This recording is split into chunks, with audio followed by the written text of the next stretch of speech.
So you'll admit that this was forum shopping. No. Well, that's what they're. Well, I mean, in a sense, yes. I mean, these litigants are forum shopping. Yes. Regardless of how the debate with me and Pisco went, he basically makes the concession that's the most important as to why I brought up the idea of clearly Boasberg lacking jurisdiction in the first place, which was there's a fundamental belief that I think is absolutely correct, which Pisco basically concedes to, that there was forum shopping, that what's going on is there are a bunch of Democrats and other people that don't want any of these people deported. And so what they're doing is trying to find the one court that they think will most likely halt the Trump administration's ability to do anything. And Pisco concedes that. Yes, that's what's going on. And as you'll get to some of the cases I'm about to read here, the courts have a massive problem with that. They think when it comes particularly to the habeas statutes, that would be a massive problem, because what happens is it means that you're basically allowed to write down anyone as the defendant and then forum shop to any district that has subject matter jurisdiction. So it'd be some 90-something districts, federal districts in the United States, and then take your case to the one that you think would be most likely to operate. Now, imagine that every single litigant does that, and then the Supreme Court would have to weigh in every single time. So it's clear that the Supreme Court was saying, like, we're trying to avoid that. And that's why the language is very specific. And as you'll see, apparently in like 1867 or something, when they Congress re-updated the habeas writ statute, that was their concern, that they added the part about that basically it had to be in their respective jurisdictions of confinement. The reason was to sort of avoid this whole thing. So only one case, in both the Padilla case and in the Boasberg case, only one court had the power to adjudicate this. No. Okay. They say it's only one court. They're quite expressive that it can only happen in one court. There's only one court that could rule on it, because jurisdiction lies only in one district, the district of confinement. That means jurisdiction does not lie in any other districts. That's a reference to territorial jurisdiction. These are just. But you keep saying I'm not talking about. You keep saying we're not talking about territorial jurisdiction. No, but I'm telling you, there's an equivocation there, right? I'm telling you, there's an equivocation. You know what I mean by equivocation? So when you're referencing jurisdiction as used in Padilla, that's not the term. That's not jurisdiction as defined as that we started when we agreed, right? The jurisdiction that we agreed at the start is the power to issue a ruling or decree. That's not what they're meaning when they're using that term in reference to the habeas statute. Okay, so in the habeas statute, they're saying that it's only one venue that this could theoretically have. In the Padilla case specifically, and in the JGG case specifically, there is only one venue to bring the case. Correct. Okay, so that would mean all other venues don't have jurisdiction. No, all other venues are improper. Does any other venue have the power to hear the case? Yes, every other district court. Then why can't they? Because venue would be improper. Okay, but so just to be clear here, give me your definition of the word power. So I understand power to be a term of art elaborated in case law, which is why I cite case law that distinguishes, issues that relate to the court's power, their inherent authority to hear a case, as opposed to things that are not related to the power. So that grounds out, as I said now, I think 3 or 4 times in the case law. Wait a second. Wait. What's wrong with that answer? Is there anything wrong with that answer? Yes, that you haven't provided one case law to show that. Wait. So everyone who's watching this. So what's Black Law's dictionary give as a definition for power? I don't know. I didn't look up that term. Look it power, up. But you got Black's Law in front of you? Why? Wait, why? I'm just telling you what I mean by that term. You haven't given, like, what you've done is you've cited a bunch of. So your argument is this: yes, there's only one court that has the ability to hear this, and so if another court issues a decree, tries to adjudicate it, they can't, but they have the power to, even though they can't. But they have the power. That's your argument. And I'm like, can you make that make sense? And you're like, courts understand power. As the courts, you're like, as the courts understand power. And you're like, yeah, as the court understands power, that's what the case law says. And I'm like, can you provide it? And you've yet to provide anything. I have. So show me anything. this is Nebus. So this is Supreme Court. The jurisdiction of the federal courts, their power to adjudicate, is a grant of authority to them by Congress, and thus beyond the scope of litigants to confer. This is the Supreme Court majority. But the locality of a lawsuit, the place where judicial authority may be exercised, though defined by legislation, relates to the convenience of litigants, and as such is subject to their disposition. The basic difference between the court's power and the litigant's convenience is historic in the federal courts. And it distinguishes between a defendant's personal privilege respecting the venue or place of suit which he may assert or may waive at his election. So that's the Supreme Court of the United States saying. Can you link that anywhere? So that's P1 supported continued. That's the tweet underneath support for P1 and P1 support continued. It's Frankfurter. Okay. P1 support continued. Right here. Yep. This jurisdiction of federal courts, their power to adjudicate, is a grant of authority to them by Congress, and thus beyond the scope of litigants to confer. In other words, Congress says which courts are allowed to hear. Isn't it true that Congress put territorial districts on the district court? Are you asking me a question? Yes. Isn't it true that Congress put territorial jurisdiction in the district court? Correct. They assigned geographies to the various federal courts. Okay, so therefore, that would be jurisdiction. I don't know. I'm agnostic on that. Why? I don't know. It just says that it's. I don't understand the concept of territorial jurisdiction. I don't understand the concept of territorial jurisdiction in the federal courts. It's except to the extent that the United States overall territorial jurisdiction, because they're federal courts, except to the extent that they're. Wait, let me finish my answer. Except to the extent that they're mapping on state law principles when cases arise in diversity jurisdiction and they're applying state law. I don't understand it beyond that, and I haven't done research on it. The jurisdiction of federal courts, their power to adjudicate, is a grant of authority to them by Congress, and thus beyond the scope of litigants to confer. In other words, if there are things granted by Congress, or there are specific laws that Congress has passed that's been interpreted by the courts that says that the courts have the power to adjudicate this, then that's different than venue. The locality of the right. So venue doesn't, whatever venue is, it doesn't deal with the power to adjudicate. That's what the court is saying clearly, right? Whatever venue does, and that may require you to dismiss every other case in every other court, but whatever venue is doesn't deal with the power to adjudicate. That's why I give you the answer that I'm telling you, because that's what the court says. What now? Real quick, who wrote the U.S. legal code? The laws within. Is it Congress? Was the U.S. legal code? So if I go to 28 U.S. Code 2241. Those are congressional enactments written by Congress. Okay, so if the congressional enactment says that only one court can hear habeas petitions, wouldn't that mean that it falls in line with what you're saying here? With what your author's saying here? That would mean that only they have the power to interpret. So, because the courts have interpreted those statutes to be venue. No, and it's emphatically the providence and duty of the judicial department to say what the law is. You could say that, okay. So this just said the jurisdiction of the federal courts, their power to adjudicate, is a grant of authority to them by Congress beyond the scope of litigants to confer, right? And so Congress wrote the law on habeas, writs of habeas, right? Yeah. Now they're being interpreted. In the interpretation, you're like, the court's interpretation is only one court's allowed to hear this. That's it. Only one court is where venue is proper, but that's not. But again, you keep conflating. You keep throwing in that term venue. It's irrelevant. Congress wrote the law. Irrelevant. The court interpreted the law that only one court to be a venue statute. The court interpreted that to be venue. It doesn't matter, right? How does it not matter? If we're saying that jurisdiction is the power to adjudicate, and the courts say only one court has the power to adjudicate, and the court agrees. That's not what they're saying. That is what they're saying. No, so you agree, right? Then you agree that venue doesn't get to the power to adjudicate. Agreed? I don't know. You're not sure? But the court is saying that venue isn't. Venue doesn't relate to the power to adjudicate. My interpretation is that you could have improper venue and still have power to adjudicate, such as if the jurisdiction.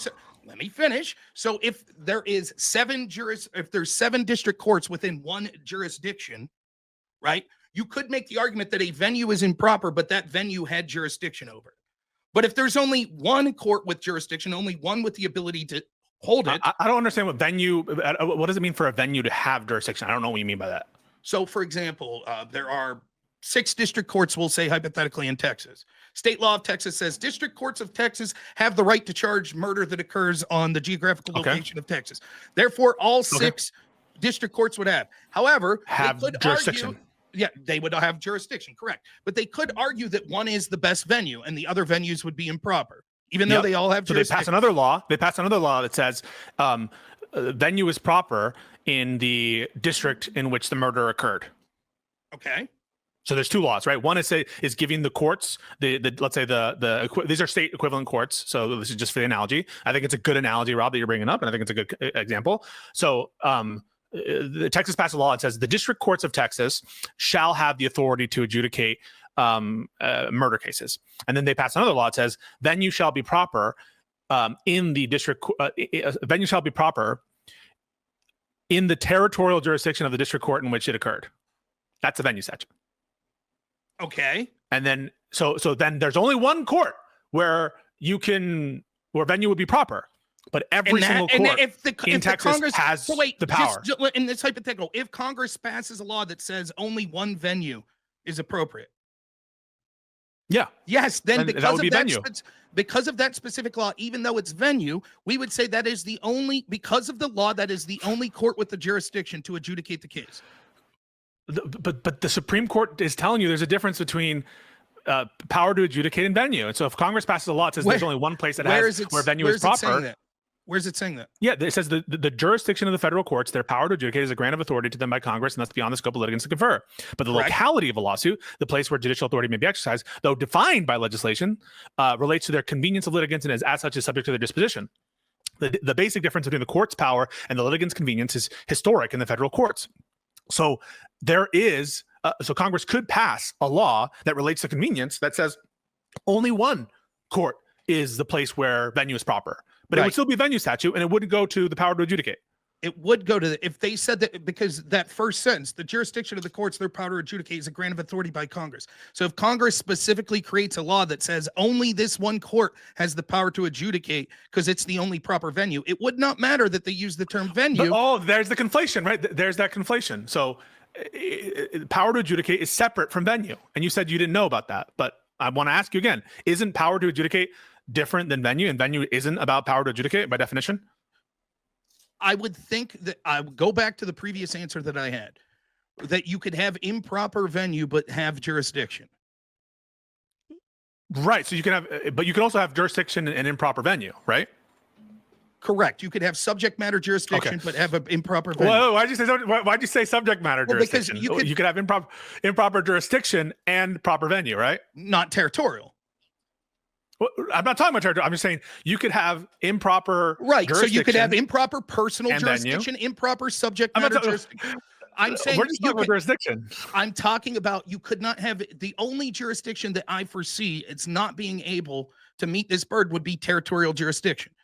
So if you do not have territorial jurisdiction, then you do not have proper venue. You cannot have proper venue and improper territorial jurisdiction.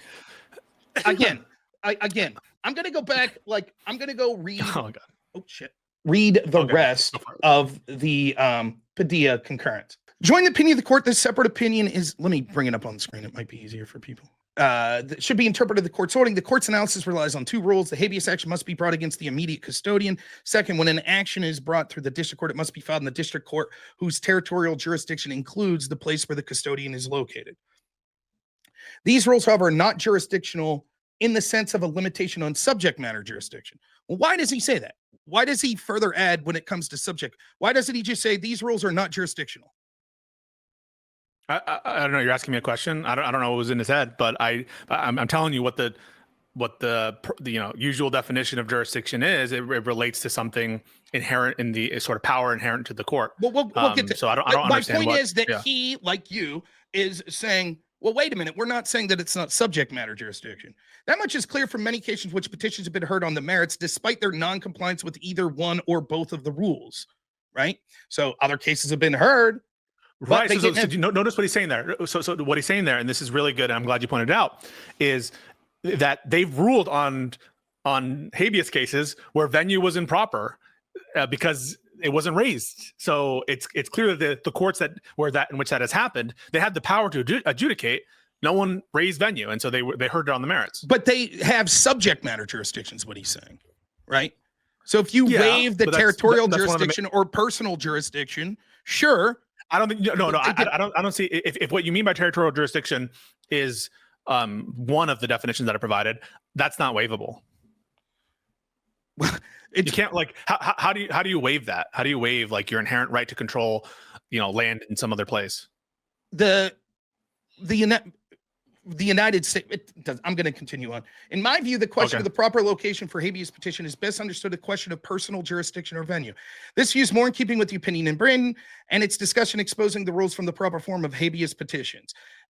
See US 493, indicating that the analysis guided by traditional venue considerations and traditional principles of venue, suggesting that the territorial jurisdiction rule is a venue rule and the immediate custodian rule is a personal jurisdiction rule. This approach is consistent with the reference in the statute of respective jurisdictions of the district court. As we have noted twice, this term, the word jurisdiction, is susceptible of different meanings, not all of which refer to the power of the federal court to hear a certain class of cases. The phrase respective jurisdiction does establish a territorial restriction on the proper form for habeas petitions, but does not necessarily establish the limitation that goes to the power of the court. To the power of the court to hear the case. That's our definition of jurisdiction. Wait, that's our definition of jurisdiction. It is not, because you'll see as we go further. Because the immediate custodian and territorial jurisdiction rules are like personal jurisdiction or venue rules, objections to the filing of petitions based on these grounds can be waived by the government. So he's saying you could waive personal jurisdiction or you could waive territorial jurisdiction. Correct. Okay. Well, no. Waive venue. Okay. Regarding the fact that no respondent was ever served with the process of the proceeding is not important. The United States issued, for the same reason, the immediate custodian and territorial rules are subject to exceptions as acknowledged in the court's opinion. This does not mean that habeas petitions are governed by venue rules and venue considerations that apply to other sort of civil lawsuits. Oh, so it's not the same as any other venue considerations in other civil lawsuits. It's not one with the general venue statute. So there he's saying, so there are venue statutes and principles in the federal rules of civil procedure that are like generalized venue principles in the civil context. What he's saying is this is like a unique set of venue case law that you can't just apply everything from the venue principles in the federal rules of civil procedure to the venue case law on habeas. That they're not, you don't assume is what he's saying, but he's not saying it's not venue. He's just saying it's not one-to-one with the other venue case law. He's saying habeas is unique, and the way this is going is unique. It's unique. It's unique with respect to the case law on venue in the habeas context versus the federal rules of procedure. Although habeas actions are civil, he continues. Although habeas actions are civil cases, they are not automatically subject to all federal rules of civil procedure. Correct. These rules are applicable to proceedings for habeas corpus to the extent that the practice in such proceedings. And one of the reasons for that, Rob, one of the reasons for that, and one of the reasons why this is such like an odd statute, is because the habeas statute like predates the federal rules of civil procedure. It's one of like the oldest. I'm sure there've been like edits and additions on it or whatever, but the habeas statute is like older than modern federal rules. Instead, these form location rules for habeas petitions are based on the habeas statutes and the cases interpreting them. Furthermore, the fact that these habeas rules are subject to exceptions does not mean that in the exceptional case, a petition may be properly filed in any of the federal court districts. Just because there's any. Yeah, that it may not. That's what I said, right? For power. No, it may not. Yeah, but he's basically saying what I'm saying, which is like all of the federal, any federal district court has the power, but they just venue might be improper in them, and we should listen to the venue case law specifically on habeas. He's saying these form location rules and habeas petitions are based on statutes. The fact that these rules are subject to exemptions, so there could be the exceptions that you're talking about. You could have waived it. That's one of the exceptions, right? I think so, but yeah. Okay.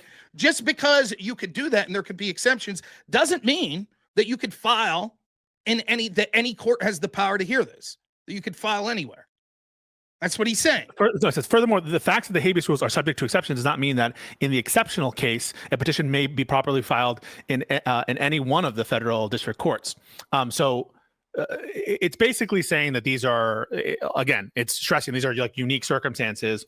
And just because there are unique circumstances doesn't mean that you can file in any district court you want, but all district courts have the inherent power. Still must take into account the considerations that in the ordinary case are served by the immediate custodian rule, and in similar fashion, limit available form to the one with the most immediate connection to the named custodian. In other words, what you must do, where you must file, even if there are exceptions, are where the immediate connection is, and in the location, the court with the geographic location. Correct? Mm-hmm. That's the only proper place to hear. That's the only place where venue is proper. Yep. In other words, that's the only place with the power to adjudicate. No, that's explicitly what it's not saying. It's explicit. So why are you denying reality? It's literally distinguishing between the power to hear a case and these other considerations. It literally is saying that, and you're saying it says the opposite. The next line, which I think is going to be devastating to you, because this is the only thing you have that talks about sort of territorial jurisdiction being only venue. It says, quote, I have the modern quote. I would not decide today whether these habeas rules function more like rules of personal jurisdiction or rules of venue. Mm-hmm. So he's not deciding that this is if it's personal jurisdiction or rule of venue. Yeah, the Supreme Court did in the recent case. It didn't. It said venue. It said venue, but it said venue, but it also said jurisdiction. Just because they said we're not saying personal but that's a reference to the habeas usage of the term jurisdiction. It's not to personal jurisdiction. It is difficult to prescribe the precise nature of these restrictions on filing of habeas petitions, as examination of the court's own opinions will make this clear. The precise question of how to best characterize the statutory direction respecting where the action must be filed need not be resolved in the finality of this case. There's been no waiver by the government. There's no established exception, and the immediate custodian rule or the rule that the action must be brought in the district court with authority over the territory in question. And there's no need to consider some further exemption to protect the integrity of writ. So this would be the same in the Boasberg case. There's only one court where this could have been filed. Where venue is proper. So all other courts would have, would any other court have the power to adjudicate this? Yes, every other district court. So I just completely disagree with you. I completely disagree. I'm just following what the courts say. The power to adjudicate is separate from venue. The court is made. Let's see. Where were we? The court has made exceptions in the case of non-physical custody. Of dual custody, that these exceptions won't apply. We don't need to further read those. I think you understand this. I don't know. So to me, if no other court, if this couldn't be filed in any other court, then they don't have jurisdiction. That's not how they use the term jurisdiction, though. That's your own private definition, proprietary language. It is not. I'm pointing you to the language of the Supreme Court that uses that term differently. What it's saying is, when he's saying that, what he's talking about specifically is they have subject matter jurisdiction. He specifically says it. You're incapable of explaining to me why he adds the term subject matter jurisdiction here if he just means that there's why do I need to explain that? However, why do I need to explain that? Because if he's specifically saying that's not jurisdictional in the limitation on subject matter jurisdiction, he's not saying that it's not jurisdictional in any other type of jurisdiction. but we agreed with the definition of jurisdiction at the start from Black's Law Dictionary that has the power to adjudicate the case, and in that specific Kennedy opinion, it goes and it says that it doesn't get to the power to decide the case, and you even read that line. And so it is whether or not it's delineating subject matter jurisdiction, because like I said, that's the default understanding of what jurisdiction is, and that's what people use the term jurisdiction independent of other terms to mean. That basically, even though they specify subject matter jurisdiction, doesn't mean they're not also referring to general jurisdiction, and not general jurisdiction as understood as a specific term, but the general term jurisdiction. And the proof of that is there's a whole sentence that uses the definition from Black's Law Dictionary that says the power to adjudicate. So I just don't know. It seems like you want to introduce a proprietary definition of jurisdiction that doesn't match what the Supreme Court is saying. But the power is conferred by Congress. That's what your other source says, sir. Yeah, I think there's that's what the other case says in general, because that's And you would admit that the habeas case is unique. In what sense? In what respect, Charlie? I don't know what you mean. Yes, I guess. Right. So when it's talking about things like respective jurisdictions, etc., even Kennedy's admitting it's not the same as when we're talking about these sorts of terms in other cases. Yes, it's not referring to the power to adjudicate. It's not referring to power to adjudicate. It's referring to geographical space. The regular hearing or decision, not the concurrence. Last paragraph before section 3. This rule, derived from the terms of the habeas statute, serves an important purpose in preventing forum shopping by habeas petitioners.